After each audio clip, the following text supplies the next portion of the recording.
Guys, what is going on? Getting out on the GSXR 750, and for this video what I want to do is I want to talk about the GSXR 750, but from the point of view of the Kawasaki 636. And the reason why is if you're looking at buying a GSXR 750, chances are you might be looking at a 636.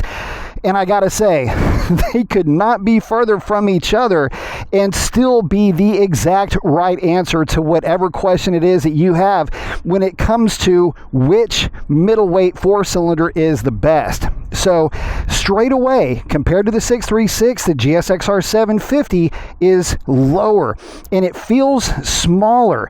Doesn't feel lighter. It just feels smaller somehow. Not really sure how that works, but to me, the GSXR 750 always just felt more compact, just as a bike in general.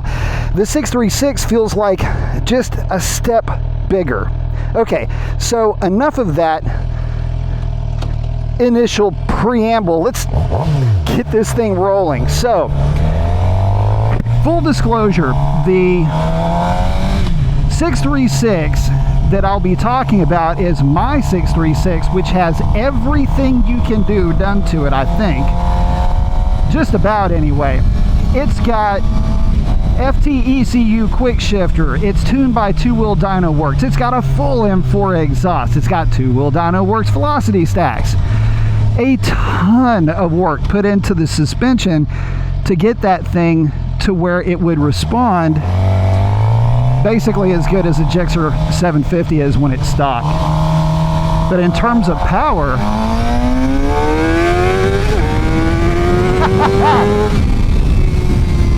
I don't know. All right, setting her up in the carousel, dropping her in. This bike is so good on the side of the tire. Oh my gosh, so very placeable. Now, this bike does not have the turn-in quickness that the 636 does, but no other bike in the class does. Oh, God, it's so good. Okay, so let me collect my composure here. The GSXR 750, as it sits from the factory, suspension-wise, for me, is absolutely perfect. Whereas my 636, I had to put a ton of work into it. The reason that is so important is if you weigh more than, say, 180 pounds, you too will probably have to put in the level of work that I did to the 636. It just, different kind of fork arrangement.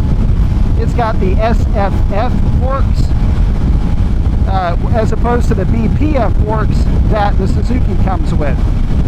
Just a different way of doing business. But man, is this 750 good, and it really does. It feels small. Now, in terms of outright power, one versus the next, keeping in mind we're on a stock GSXR 750. It's a California bike. This bike doesn't have the gearing that the 636 does, but the engine character is just a lot more grunty. And because of that, you don't really feel that need for the extra gearing. It's not as frantic. It's a lot more, I guess you could call it laid back in its approach. But because it's not relying on gearing at 6th gear at around 83, 85 miles an hour, we're only at 6,000 RPM, where the 636 would be at least 8,000 RPM. But because of this bike has a bit more torque to play with, and it sits a bit lower, it feels so much more planted when you're on the side of the tire. It holds the line exceptionally well. Not that the 636 doesn't. Fun fact too, between the two bikes they have identical rake and trail numbers. So is it because The 636 sits a little bit higher, has a little bit higher center of gravity that it flicks back and forth. I would probably argue that that is the reason why. But again, that's not to say that the 750 is slow in transition, because pretty much anything up against the 636 is going to be slower in this class. But cruising down the highway here, running along with the flow of traffic, GSXR 750 is just kind of cruising along. Doesn't feel frantic, but roll into the throttle and it'll absolutely start to go like mile an hour. So let's go ahead and get her on the side of the tire again.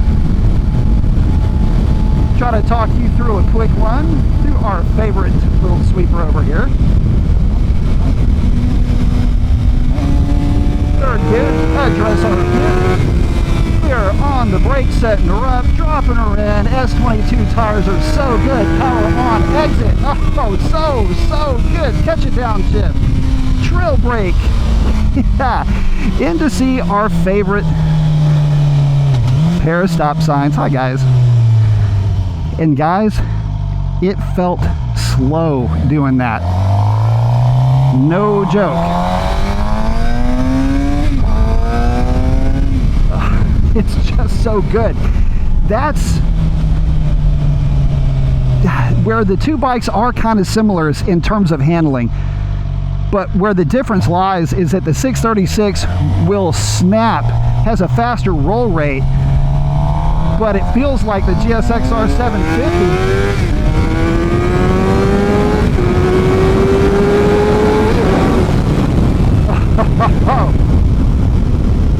holds the line better. Okay, so what I was trying to illustrate right there for you, this bike does not have a quick shifter at all. No provision for it. There's no option for it. But I don't know that I need one. Look, the gearbox on the GSXR 750 is exceptionally good.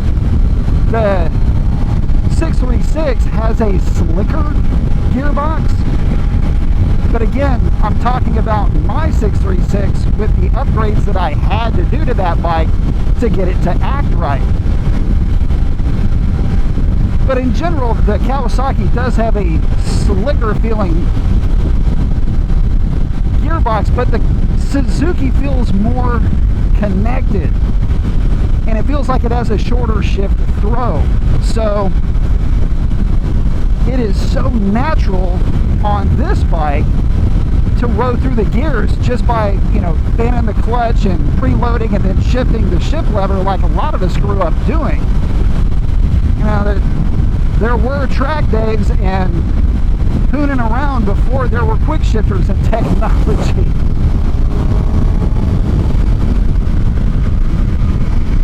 And the GSXR 750 was at the center of all of that.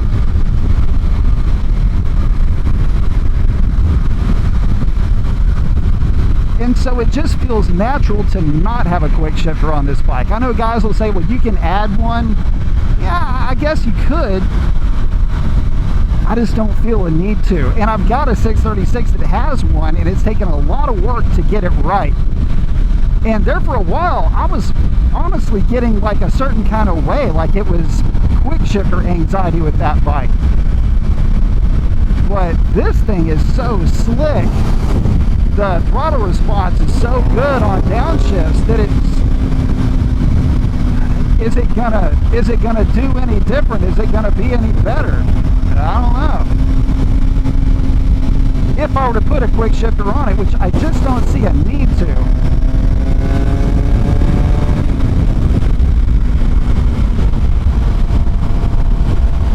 But the ride on the bike, and this is again stock suspension. There ain't nothing going on with this at all in terms of any kind of modification. And it's just so good right out of the box without the need to fiddle with it. Now, all that being said, all this nostalgia is going to cost you a little bit. Sticker price on this bike is a couple of $1,000s more than the 636. And you can argue that the 636 has more technology or better this or whatever that. The problem is that those attributes, they, as far as being a positive, they're only attributes if those things are important to you. If they're not, and outright power and stability is what you're looking for, I mean, this is gonna be difficult to deal with. Also, I haven't mentioned this about, it's still pretty clickable, guys. One thing I haven't mentioned, and I feel like I need to, and I've been a little bit remiss in this, and I'll mention this again in other videos just to solidify it, but the throttle mapping on the GSXR 750 is so good from the factory. There's no glitchiness at all. I keep forgetting to mention that, and that is another thing about this bike. It makes it to where throwing a tune on it is just discretionary, where modifying this bike really is just an option and not mandatory the way that it is with the 636. That's just how good the GSXR 750 truly is. And just look at the thing.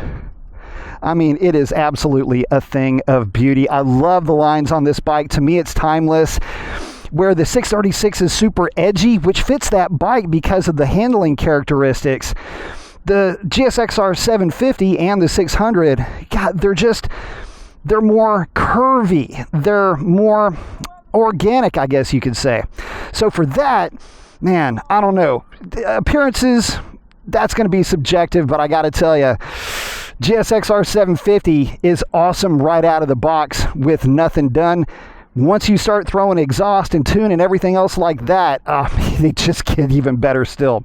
But with that, guys, if you made it this far into the video, considering smashing that subscribe button helps out the channel way more than you know, and I hope to catch you on the next one. Y'all take it easy. Oh yeah, and check out the 636 video where I'm riding that bike, talking about it versus this.